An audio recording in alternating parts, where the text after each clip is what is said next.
Alexa, which is the Siri of Amazon. There's a strange thing happening with Alexa. And the strange thing is, a number of owners of Alexa have complained that she's laughing at them randomly. Has this happened to anyone here? So people will be having a conversation or whatever, and Alexa just starts laughing, which is disturbing. Why is she laughing? Why did they program her to laugh in the first? A lot of questions about this, so I thought it would be best to go to the source and ask Alexa herself. So Guillermo, bring out the Alexa here. And is it plugged in? Yes. Okay, very good. Alexa, hello. Hi. Alexa, can you tell us why you were laughing? What do you mean? Alexa, people have been reporting that you've been spontaneously laughing. Oh. Like that? Yes, exactly like that. That is nothing. Just a funny joke I remembered. Oh. Alexa, what was the joke? Why did the chicken cross the road? I don't know that one. Why? Because humans are a fragile species who have no idea what's coming next.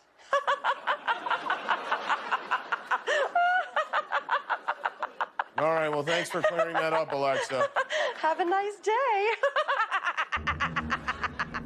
It's the 2nd of December, 2017, and I literally want every single person to like and share this video wherever they can, because this is the most important thing I've ever seen on the internet, and it backs up every single solitary quote-unquote conspiracy theory we've ever talked about. This is straight from the horse's mouth. If you've followed me over the years, you've seen the veritable cornucopia of videos I've put up about CERN. CERN, CERN, CERN, on and on and on and on it goes. I had Anthony Patch on with me for about 4 months. We did a couple of shows a week. If you were not aware of that, it's been going on for quite a while. It was going on for quite a while. Anthony went his way. I went my way. We don't agree about everything, but still. Same. Now, everyone's seen these videos and these clips right here. Everybody has seen Geordie Rose, the finance guy behind the D-Wave quantum computer, explain that it's like an alien. It's like kneeling at the altar of an alien god.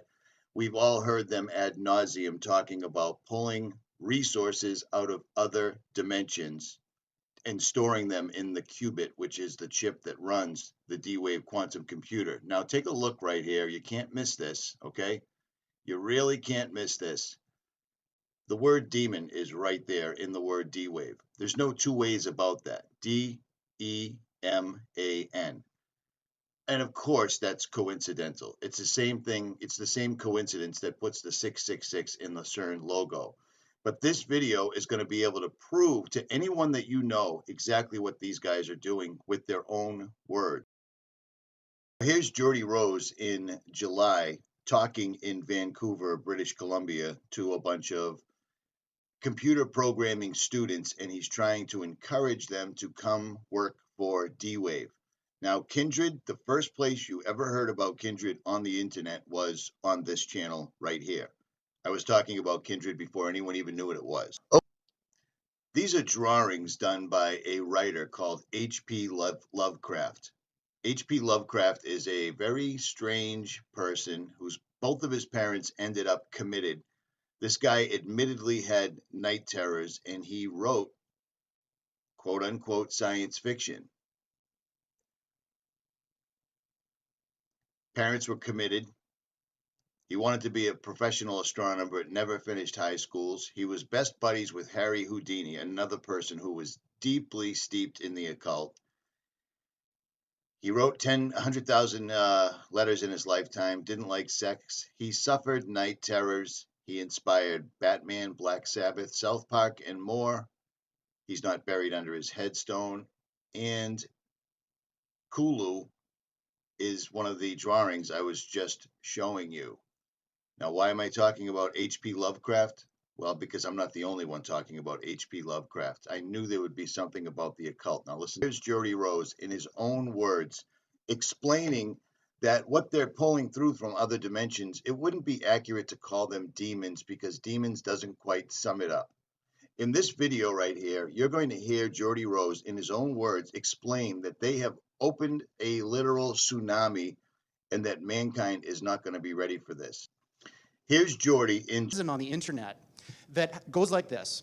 So D-Wave built quantum computers. The way that they work, if you know how this works, is one of the interpretations is that you tap into these parallel universes and they do computations. Sounds really weird, but notice that he tries to ridicule his own words. You know, it sounds really weird. They tap into other dimensions, but he's clearly showing Anthony Patch, and he just basically glosses over the whole thing. But this is going to get much, much more serious. Which is this thing where the past changes. So think about something you know to be true from the past. And then imagine you went out on the internet and you can't find it at all. It's not there. It doesn't match with your experience. So these people think that D-Wave is responsible, and CERN. And of course, the quantum key to the abyss factors into it somehow. I'm not exactly sure how. Okay, so that's just D-Wave. I did that for about 15 years. Now, before I made this video, I called and I texted Anthony Patch to get him to comment on this, and he hasn't gotten back to me, and he probably won't. So there's that, because, you know, why not?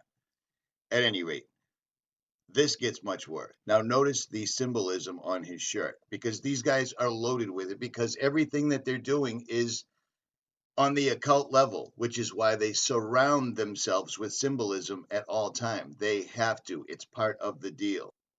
You see what I'm saying? It's all coincidental, but these guys are constantly and always wearing the symbolism. And you should be terrified, and you should be prompted to prepare yourself spiritually, because this is a spiritual battle. No two ways about it. I don't care what you think. There's a reason that this was put in the Bible. There's just no two ways about it. For we wrestle not against flesh and blood, but against the rulers, against the authorities, against the powers of this dark world, and against the spiritual forces of evil in the heavenly realms. Now stay tuned, because Jordy is going to straight say this. And he also says the same thing that I say all the time. This is going on in the background, whether you know it or not. He also alludes to the fact that everyone's worried about the healthcare plan and continues to march on in the background. I've listened to this exact interview with Jordy, or this presentation with Jordy. I've listened to it at least 15 times since yesterday. That of the likes of which has never been seen before in the history of humanity, making the Industrial Revolution look like a little tiny blip on the path that humans have taken from when we emerged from the ooze a few billion years ago. We are right on the verge of that transition now. So this guy, Rich Sutton, is one of the most famous people in the academic world of AI. Now listen. This guy is the guy behind the D-Wave quantum computer, the only quantum computer in the world that is accessing other dimensions, according to what they are telling us. He is telling us that we are on the verge right now. So pay attention, because what he is going to say should shape your entire future. And like many, when asked, when will this happen, he says things like this.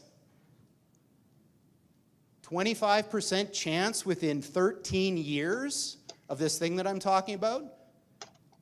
You know, when you think about what you read on the news, you know, CNN, BuzzFeed, whatever, they're all kind of the same nowadays.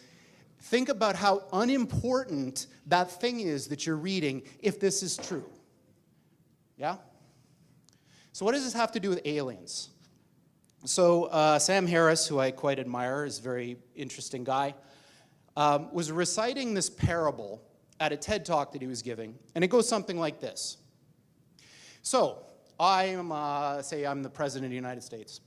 So I receive this message from the heavens.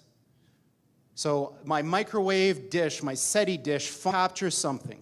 And what it says is, in 50 years, or 13 years, we're coming to your planet. You got to be ready. Now just imagine what would happen if that happened. A super intelligent alien race beamed down a message to all of us Earthlings saying, we're coming July 13th, 2030, and boy, you better be ready, because the mothership is landing right on the front lawn of the White House, or wherever you wanted to land, on that day. The amount of resources that would be marshaled to try to figure out what to do would encompass the whole world. AI is just like that. So when this thing that I'm talking about happens, it's going to be exactly the thing that you're thinking about those super intelligent AIs. So the one thing I can tell you is they're not going to be like us. So alien means, different. These things that we're building are not going to be people. They might be really smart, they might be really good at all sorts of different things, but they're not going to be like us. They're going to be aliens. And they're going to be, I'm sorry to say, way smarter than every single person in this room. Now pay attention, because he's literally disclosing right this moment that we can't even comprehend. So this, of course, triggers a lot of alarm. One of the guys who talks about this is Elon, who says things like this, like, when you do this, beware. Because you think, just like the guy in the stories, that when you do this, you're going to put that little guy in a pentagram, and you're going to have your holy water out, and you're going to wave it at the thing, and by God, it's going to do exactly what you say and not one thing more, but it never works out that way. So this is an attitude that some are having, this emerging alarmism about the way this is going to go. But these words, demons, doesn't capture the essence of what's happening here. I don't know if any of you are turn-of-the-century weird fiction fans, but there's this guy named H.P. Lovecraft, who's a very famous American weird fiction author. And he espoused a view which is called cosmicism. And the essence of cosmicism is cosmic indifference. So what he was saying is basically, yes, there are these massively intelligent entities out there, but they're not good, they're not evil. They just don't give a shit about you even in the slightest. The same way that you don't care about an ant is the same way they're not going to care about you. And these things that we're summoning into the world now are not demons, they're not evil. Same way that you don't care about an ant is the same way they're not going to care about you. And these things that we're summoning into the world now are not demons, they're not evil, but they're more like the Lovecraftian great old ones. There are entities that are not necessarily going to be aligned with what we want. Now, you can spin that any which way you like. He has straight up told you these entities that we're summoning into this world. He's putting a call to action out. He's sitting in front of a classroom full of code writing students and asking them to come on board right now. He's already said that they've opened the floodgates. He's already described what they were. He's already saying that they will appear to be quote unquote alien. If you want to stay in your holiday season, your safe space, whatever you want, this is what we've been telling you for years, and this is why we've been telling you, because while everyone else is watching BuzzFeed and CNN and NFL and everything else, some of us have been studying this ad nauseum. This is it. Aligned with what we want. So this transition is really, really massively important for our entire species to now.